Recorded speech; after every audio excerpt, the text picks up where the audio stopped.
Keep in mind that fiction is very popular within our organization. That said, here's a brief history of some things I remember from my years on and off the board. There was the time Michael Jackson showed up for the annual awards ceremony because our very own beloved Liz Taylor had become NBCC president. There was the presidency of Art Winslow, which sparked the influential movement following pop art known as art art. There was the time tens of thousands of protesters showed up to demonstrate against the nonfiction finalist Seth Learer and his children's literature, A Reader's History from Aesop to Harry Potter. It made all 3 network newscasts. Thanks to sources deep within the government, we now also know why Carlin Romano always had to be in Russia when he was supposed to be at a board meeting, and that Daphne Merkin was involved. We all remember when Toni Morrison got her dates for the Nobel and the NBCC ceremonies mixed up, and Peter Zane had to dress up as the King of Sweden. A few years after 9/11, we didn't mind when Homeland Security volunteered to take tickets at the awards reception. It's always hard to find board members to do that. But we were not happy when they insisted on Karl Rove's rock band providing the musical entertainment. There was the day many members drove to rural Pennsylvania for the extreme mud wrestling match between William Logan and David Orr.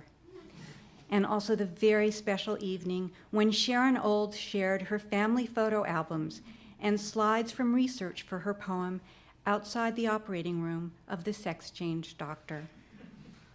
The time Kevin Proofer competed on Def Poetry Jam and won.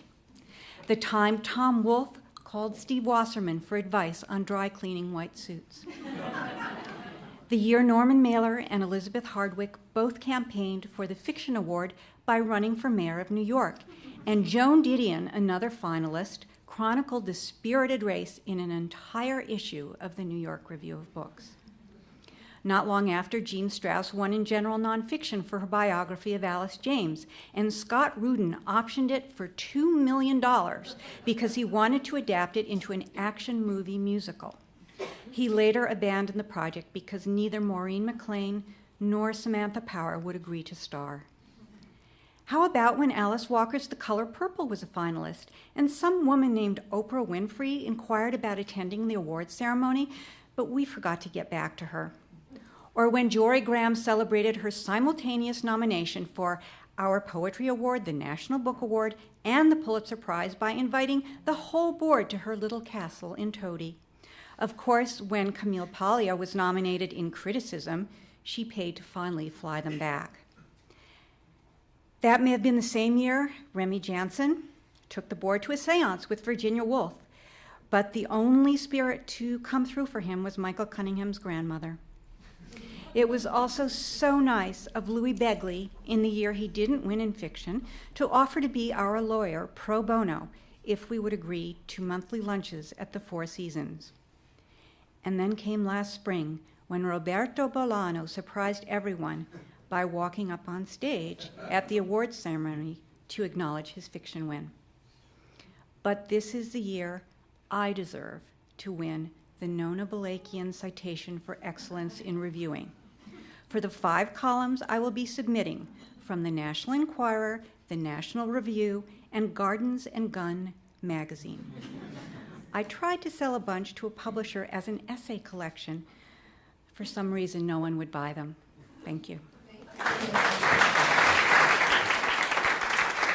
Okay, so there you have it.